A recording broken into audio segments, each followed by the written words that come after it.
queridos. Deus os abençoe. Eu quero convidar você a abrir sua Bíblia no livro de Abacuque, capítulo 2, né?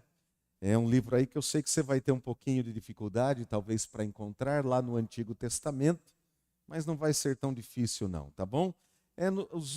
Está entre os últimos livros do Antigo Testamento. Então, você abre, por exemplo, no Evangelho de Mateus e vai voltando um pouquinho, né? Que fica mais fácil. Eu tenho certeza que você já está mais familiarizado com os textos do Novo Testamento, principalmente com os Evangelhos. Então abre no Evangelho de Mateus, volta um pouquinho e você chega em Abacuque, livro do profeta Abacuque, capítulo 2.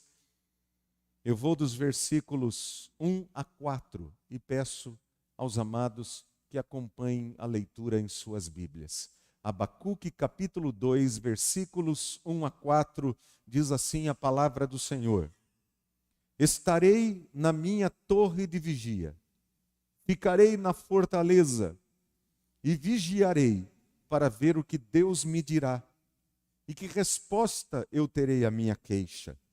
O Senhor me respondeu e disse, escreva a visão, torne-a bem legível sobre tábuas, para que possa ser lida até por quem passa correndo, porque a visão ainda está para se cumprir no tempo determinado. Ela se apressa para o fim e não falhará. Mesmo que pareça demorar, espere, porque certamente virá, não tardará. Eis que a sua alma está orgulhosa, a sua alma não é reta nele, mas o justo viverá pela sua fé. Que Deus abençoe a sua santa e bendita palavra. Deixe a Bíblia aberta aí no livro de Abacuque, por favor, que eu vou ler alguns outros versículos depois e assim você pode acompanhar no texto sagrado. O livro de Abacuque é um livro que trata de um dilema que acompanha a humanidade, é chamado de teodiceia, essa palavra teológica, né? O que quer dizer isso? A ideia significa exatamente isso, como um Deus bom, justo e santo permite a existência do mal. É sobre isso que o texto de Abacuque trata. Como um Deus santo, justo e bom, santo, justo e bom, permite a existência do mal. Mas a crise de Abacuque, ela vai um pouquinho mais para dentro dessa questão. Como Deus pode usar ímpios, pessoas incrédulas que não o temem, para punirem o seu próprio povo, para servirem de instrumento de disciplina para o povo de Deus.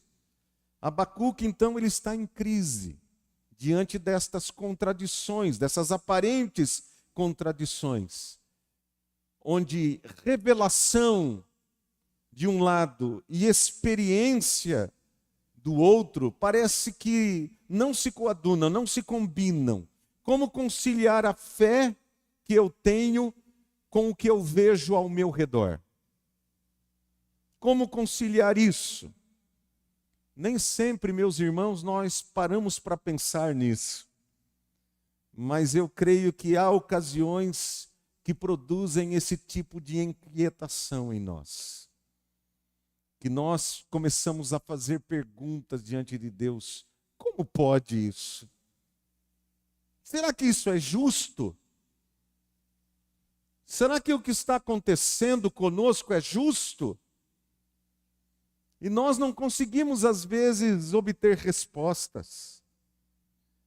E as pessoas tentam dar respostas que nem mesmo, às vezes, o próprio Deus deu. É interessante a resposta de Deus à queixa de Abacuque. No capítulo 1 eu não vou ler, mas você vai perceber que o livro começa com várias queixas desse profeta ao Senhor. Ele está perguntando a Deus, por que o Senhor me faz ver tanta violência, tanta injustiça, tanta corrupção, tanta imoralidade? Por que o Senhor me faz ver tudo isso? Se o Senhor não responde, se o Senhor não age, eu não consigo entender. E aí Deus vai responder algo mais complicado ainda para Abacuque. Se já não bastasse tudo o que estava acontecendo, Deus diz para ele o seguinte: eu vou fazer algo inacreditável.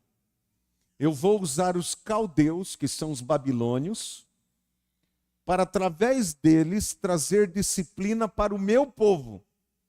Porque essa violência, essa injustiça, essa corrupção, essa imoralidade que Deus estava permitindo Abacuque ver e conviver com ela em seus dias, não era corrupção, imoralidade, injustiça e tudo mais do povo lá de fora, mas era entre o próprio povo de Deus. Abacuque é um profeta contemporâneo de Jeremias, e se você já leu o livro do profeta Jeremias, você vai entender bem o que estava acontecendo. A nação estava em total colapso. Colapso moral, colapso espiritual, político, econômico, e eles estavam sendo levados para o cativeiro na Babilônia. Então Deus está dizendo que os babilônios, esse povo ímpio, ia ser usado como instrumento de Deus para disciplinar o seu povo. Quem eram os babilônios? Se você ler todo o capítulo 1, você vai entender. No versículo 11, por exemplo, eu não vou ler, mas você pode acompanhar aí. Eles tinham o poder como o grande Deus na vida deles. Eles adoravam o seu próprio poder. O poder era o Deus, então, deles. No versículo 7, na parte B, eles serviam de lei para si mesmos. Eles não observavam nenhuma lei que podia trazer um pouco de equilíbrio entre os povos. Não, eles serviam de lei para si mesmos. E no versículo 10, vai trazer para nós que eles zombavam de toda e qualquer autoridade. Eles não reconheciam a autoridade de ninguém, a não ser a eles mesmos. E essa é a crise, essa é a questão de Abacuque. Olha o que ele diz no capítulo 1, verso 13. Ele diz assim: tu és tão puro de olhos que não podes suportar o mal, nem tolerar a opressão. Por que então toleras os traidores e te calas quando os perversos devoram aqueles que são mais justos do que eles? Olha o que ele está dizendo: Senhor, eu não consigo entender. O Senhor é um Deus santo, é um Deus justo. É um Deus que é tão puro de olhos que não pode ver o mal, tolerar o mal. E como o Senhor vai usar gente tão má como os babilônios para nos disciplinar? Gente que não teme ao Senhor.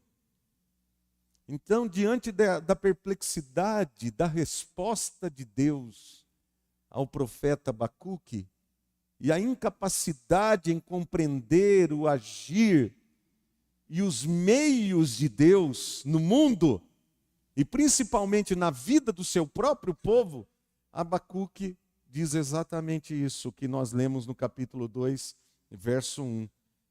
Estarei na minha torre de vigia, ficarei na fortaleza e vigiarei para ver o que Deus me dirá e que resposta eu terei à minha queixa. Eu vou me calar e vou esperar Deus. Eu não estou entendendo, não estou compreendendo como Deus age, os meios de Deus, mas eu vou ficar quieto aqui. Então Deus está dizendo que os caldeus, esses homens ímpios, serviriam de instrumento de juízo contra o seu povo. Agora é importante, se você continuar a leitura do texto no capítulo 2, você vai observar que Deus vai dizer algumas coisas muito importantes aos seus servos, ao seu servo. Que estes caldeus que iriam servir de instrumento de juízo, também já estavam debaixo do juízo de Deus. Deus já havia reservado o seu juízo para eles também, e eles seriam penalizados por Deus no devido tempo de Deus. O que Deus quer ensinar ao profeta e quer ensinar a nós, meus amados irmãos? Deus está nos dizendo o seguinte, que ainda que não entendamos os seus caminhos, que são mais altos do que os nossos, e que vivamos num mundo tão cheio de contradições, nós precisamos confiar no seu caráter, no caráter de Deus. Independentemente de tudo que está acontecendo e de quem Deus está usando, até mesmo se for o caso para nos disciplinar, nós precisamos confiar em Deus, na sua pessoa, no seu caráter. A tirania, a ganância, o orgulho, Deus vai dizer aqui para o seu servo que estão com os dias contados e já estão condenados. E ele vai querer trazer esta mensagem para o seu servo. No fim, a integridade prevalecerá. Deus chama Abacuque e Deus chama todos aqueles que creem nele a viverem pela fé. Diante de toda essa realidade, ele vai dizer: o justo, ele viverá pela sua fé, crendo em mim, crendo no mover das minhas mãos, crendo nos meus propósitos, crendo mesmo quando não entender absolutamente nada, quando não tiver todas as respostas, mas por confiar em quem eu sou, o seu Deus, ele vai continuar firme com a sua fé intacta. Meus amados, a vida é um favor de Deus para cada ser humano. Nenhum de nós, como vimos inclusive hoje pela manhã, no culto da manhã, nenhum de nós é merecedor da vida. Nenhum de nós escolheu nascer, escolheu viver. A vida é uma dádiva de Deus para cada ser humano.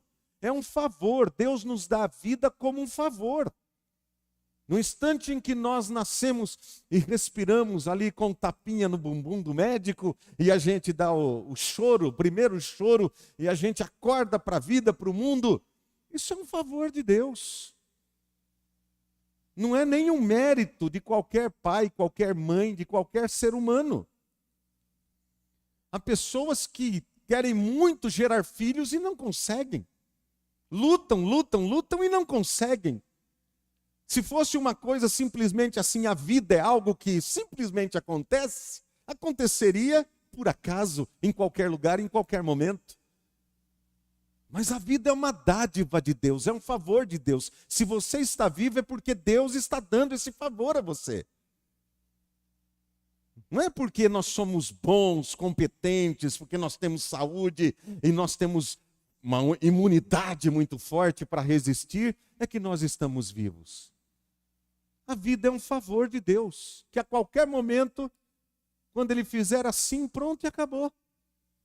A vida de cada um de nós está nas mãos de Deus. E qualquer benefício que nós venhamos a receber nesta vida, tem a intenção de manter a nossa esperança em uma herança eterna. Não aqui nesta vida. A nossa esperança não pode se fundamentar apenas nesta vida passageira, breve, que nós temos aqui. Mas para aquele que é justo, aquele que ama o Senhor, aquele que foi alcançado pelo Evangelho da graça de Deus, a sua visão, as suas expectativas, a sua esperança não pode estar apenas nesta vida. Então eu não posso apenas investir tudo que eu creio, que eu penso, todas as minhas forças apenas aqui. Todos os meus recursos apenas aqui. Como se tudo que acontecesse diz respeito a esse tempo em que nós estamos vivendo aqui e acabou. Não, meus queridos irmãos. Então nós somos chamados a ver além dos limites deste mundo. A ver além dos limites desse mundo. E a crer em coisas maiores e melhores que nos aguardam. Se não for aqui nesta vida, será na outra, na vida eterna que o Senhor Jesus Cristo já nos garantiu. Então o justo, ele vive pela fé. E a fé, ela não acaba com a sua morte. A fé não acaba no último dia em que ela se encontrar aqui, não. A fé vai além. Deus, ele não está alheio aos problemas desse mundo.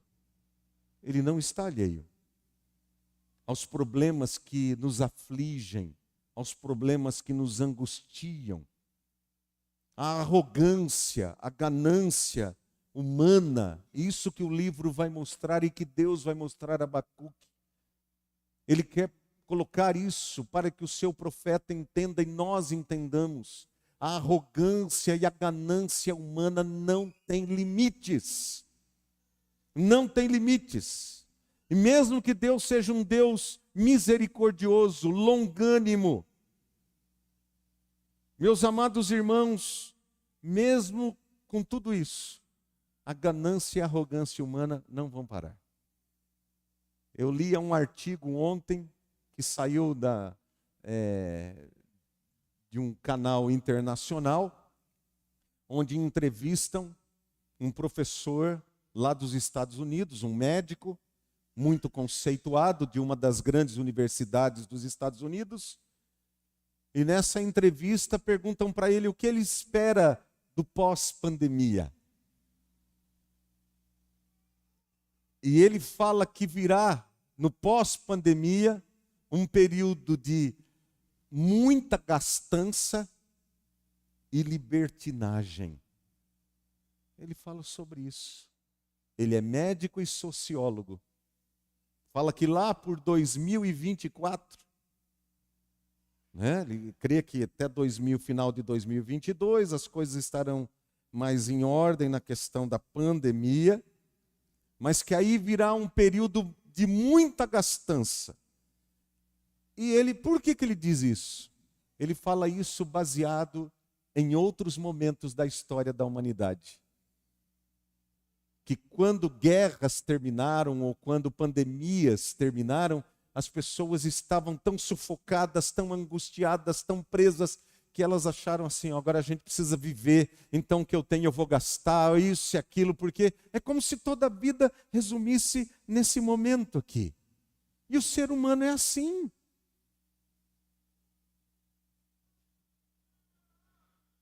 É desse jeito. E Deus está mostrando isso ao seu servo Abacuque. Deus está mostrando também neste livro que existem apenas dois caminhos. O caminho da fé, que o justo é chamado a andar, e o caminho da incredulidade, caminho que os ímpios e os arrogantes insistem em andar. Para estes, Deus vai mostrar que o juízo é e será o mesmo, porque são as mesmas coisas, geração vai, geração vem, que tomam conta do coração humano e que levam essas pessoas para longe de Deus e que fazem com que a roda deste mundo continue a girar como um mundo perverso. Aí ele aponta para 5 ais que apontam sobre o juízo de Deus. Quais são esses 5 ais? O primeiro ai, então vai do capítulo 2, versículos 6 a 20. Você vai ver que ele começa, ai, disso, ele vai falando. O primeiro ai, ele condena a extorsão. Prática de saquear, tomando para si a riqueza de outras nações à custa da violência. Mas não é apenas tomando as riquezas de outras nações. É tomando os bens das pessoas. Essa prática de extorquir, de juros absurdos, que as pessoas não conseguem pagar e depois tomam para si aquilo que era do outro. É o mundo onde a gente vive. É o mundo onde a gente vive, onde se costuma dizer que o rico se torna cada vez mais rico e o pobre cada vez mais pobre, essa diferença. Então o primeiro ai, ele condena essa extorsão. O segundo ai, ele condena a cobiça, que é fruto da corrupção do coração humano, de desejar aquilo que é do outro e fazer o que for possível para conquistar aquilo. O terceiro ai condena a tirania daqueles que constroem seus impérios às custas de assassinatos. De pessoas que tiram a vida um do outro para conquistar a terra do outro. Eu vi há pouco tempo um documentário na TV brasileira sobre a questão dos grileiros, lá no norte do país, em terras, lá, a maneira como eles entravam nos lugares para desapossar com armas e ameaçava a família, tacava fogo na casa. Era uma coisa terrível, é isso.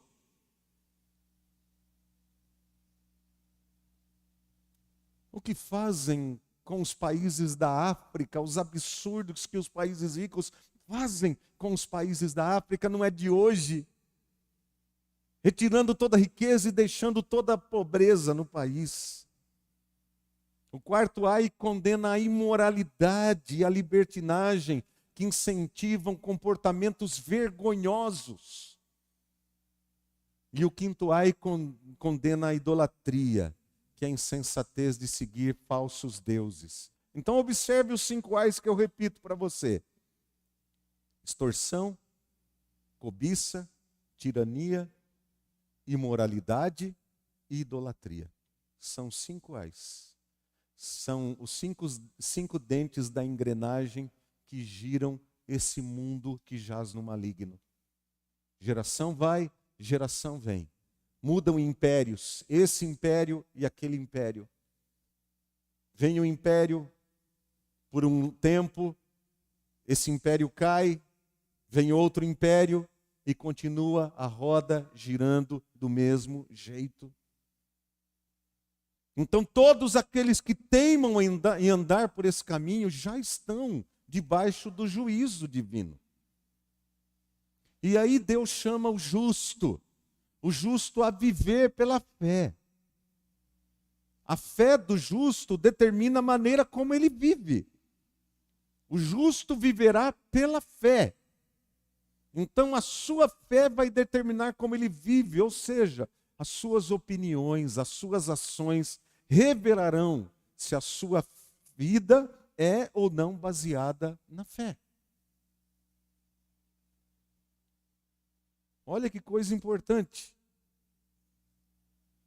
Nesse mundo, queridos e amados irmãos, Deus vai mostrar através de Abacuque para nós que o mal é um fato. A sua origem pode ser discutida pelos grandes teólogos, grandes filósofos, a origem do mal. Pode ser debatida, enfim, mas isso não muda o fato. O mal está presente no mundo e as suas manifestações estão aí. As realidades destas manifestações estão aí, diante dos nossos olhos, escancaradas aos nossos olhos. Ao mesmo tempo que Deus mostra isso neste livro, Deus também revela que Ele é soberano. Apesar da presença do mal no mundo, e que o mundo caminha, o curso deste mundo, que o mal caminha desta maneira, o planeta caminha desta maneira, a humanidade caminha desta maneira, longe de Deus, há um Deus soberano, e a vida do seu povo é central em todo o seu propósito. Você observa no Antigo Testamento que Israel é o centro da história. Todas as nações estão ali, reinos estão ali, grandes nações, grandes reinos estão trocando uma ou outra hora de poder. Mas Israel é o centro da história no Antigo Testamento. No Novo Testamento você tem lá Roma com todo o seu poder. Mas a igreja é o centro. E Roma cai e a igreja permanece. Grandes impérios surgiram ao longo da história e caíram. E a igreja permaneceu. A igreja continuou. Por quê? Porque o povo de Deus é central em todo o propósito de Deus nesse mundo. E ainda que o mal esteja presente nesse mundo, e ele venha mesmo contra a igreja, as portas do inferno não prevalecerão. É a verdade que Jesus Cristo traz. Deus pode usar, inclusive, os agentes maus desse mundo para executarem a sua vontade, seus planos, em disciplinar o seu povo quando o seu povo se afasta dele. Quando o seu povo começa a viver como o mundo vive, Deus então usa o mundo para julgar a igreja e disciplinar a igreja. Para que a igreja reconheça que está distante e volte para Deus. Os reinos e os poderes humanos são passageiros. Porque os seus próprios pecados os levam a essa condição de que a qualquer hora tudo vai ruir. Tudo virá água abaixo. Vejam bem o que tem acontecido com os Estados Unidos da América. Maior potência do mundo por tantos anos. Olha o que vem acontecendo. Se afastaram de Deus. Começaram a colocar leis lá no país, decretar leis no país completamente contrárias ao Evangelho de Cristo, que foi o berço daquele país. Foram se afastando do Senhor e hoje estão colhendo situações terríveis. E qual é o medo das pessoas que vêm a outro país, que está vindo, que é a China, que tome conta de tudo porque é comunista, mas muitas vezes Deus vai usar isso para trazer o seu povo de volta. A consciência do compromisso com o Senhor. O reino de Deus sempre vai prevalecer sobre o mal. Sempre vai prevalecer. É aquela rocha do livro de Daniel que sai de repente e dá com todos os outros reinos como uma bola de boliche e vem e derruba todos os pinos. Assim é o reino de Deus. Então, diante dessa revelação, Abacuque é levado a orar. E ele faz uma oração linda no capítulo 3. Eu leio aqui parte dela com você. Oração do profeta Abacuque sob a forma de canto. Senhor, tenho ouvido viva a tua obra, ó Senhor, no decorrer dos anos. E no decurso dos anos faze-a conhecida. Na tua ira, lembra-te da misericórdia. Até aí. Você observa que a primeira reação de Abacuque, a revelação dessa soberania, da grandeza de Deus, desse controle de Deus sobre todo o universo e até mesmo sobre o mal, leva o seu servo a ficar alarmado. Alarmado. Por quê? Porque ele vê a sua pequenez diante da grandiosidade desse Deus. É como Jó, que no final de tudo, depois de dizer as coisas que ele disse, Deus vir e fazer aquelas 70 perguntas para Jó, e Jó não conseguir responder nenhuma delas, ele fala, na verdade eu falei coisas que eu não conhecia, eu não entendia nada. Queridos, nós não temos noção do poder do nosso Deus. Nós não temos noção dos propósitos grandiosos desse Deus e do agir dele. Diante desse Deus, a gente se inclina e adora. Essa é a nossa reação. A gente se inclina e adora. E diz, seja feita a tua vontade, assim na terra como nos céus. Porque ele é digno. Ele tem um caráter que não pode ser questionado. Ele é fiel, ele é justo, ele é santo. Ele não é como é o homem. Também ele ora e ele faz um pedido, e o pedido é: aviva a tua obra. Aviva a tua obra no correr dos anos, faze-a conhecida. Observe que diante da grandeza desse Deus, onde ele se humilha diante de Deus, ele fala: Senhor, isso precisa ser conhecido de todos os povos, então aviva a tua obra, Senhor. Levanta o teu povo de novo, para que o teu povo possa proclamar essa verdade a todos os povos da terra. Viva, Senhor, a tua obra.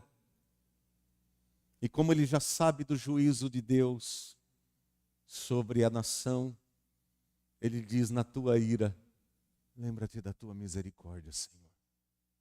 Ele não está orando pelo mundo, ele está orando pela nação de Judá, porque Judá seria julgado pelo Senhor, disciplinado por Deus, e ele sabia que essa disciplina não seria fácil. E a misericórdia que ele pede é para o povo de Judá, dizendo: Senhor, na tua ira contra o teu povo, lembra-te da tua misericórdia, porque nós dependemos totalmente da misericórdia de Deus, meus amados irmãos. E aí ele começa a trazer à memória fatos da história de Israel.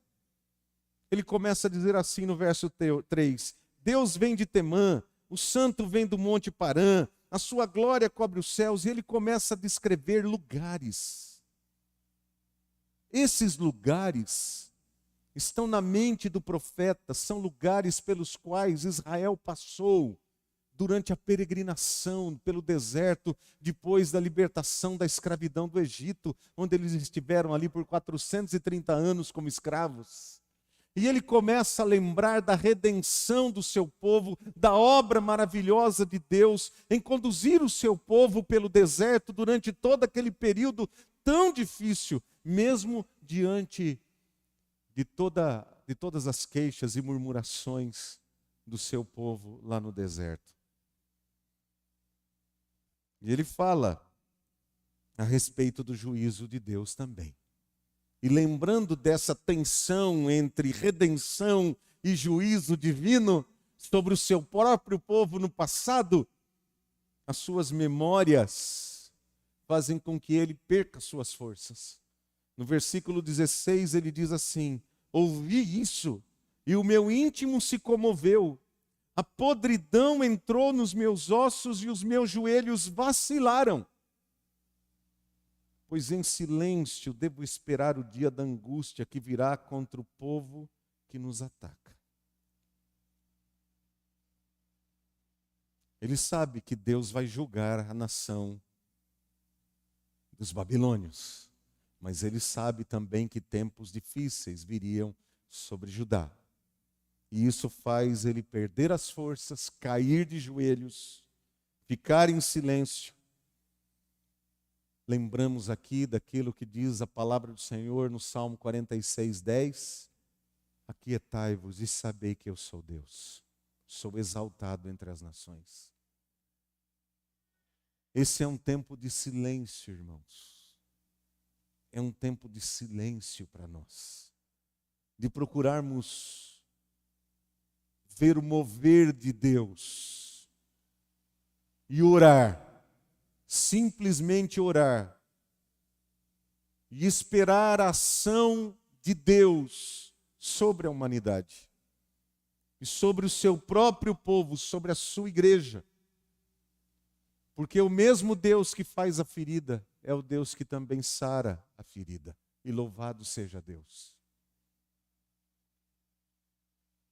Deus age em disciplina para que nós nos voltemos de todo o coração para Ele, para nos lembremos quem somos nós e quem é o nosso Deus, de quem somos. Somos o seu povo, rebanho do seu pastoreio. Somos as ovelhas do Senhor Jesus Cristo. Não podemos ouvir outra voz a não ser a voz do Senhor Jesus Cristo e seguir a Cristo.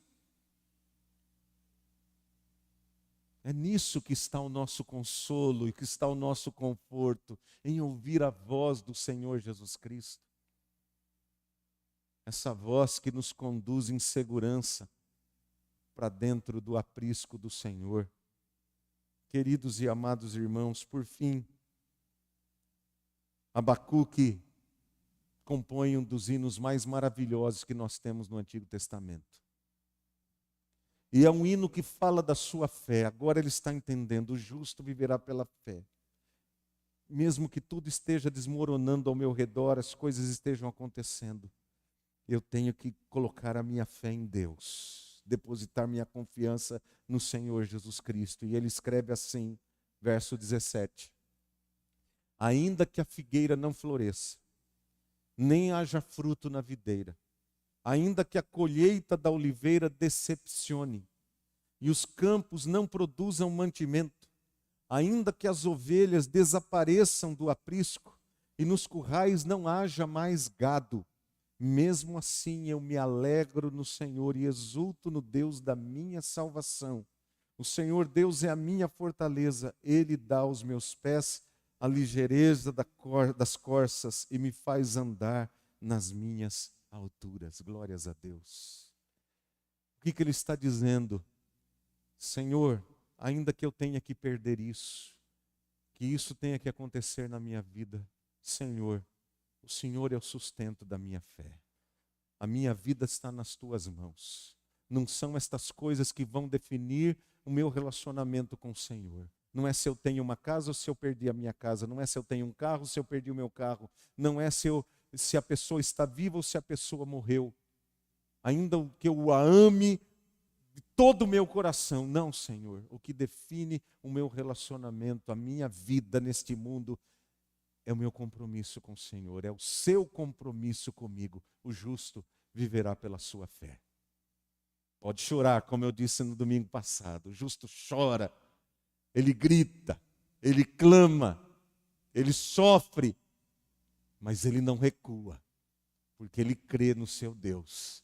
Ele olha para frente, ele olha para a glória, ele sabe que Deus preparou coisas maravilhosas, ainda que não neste mundo, que este mundo passa, mas Deus tem coisas gloriosas para ele na eternidade. E ele busca aquilo que é eterno, o Deus eterno, o Senhor Jesus Cristo. Que Deus nos abençoe, queridos.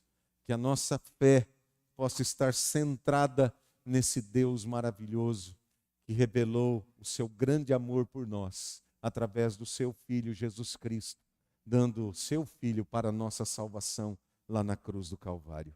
Vamos louvar a Deus.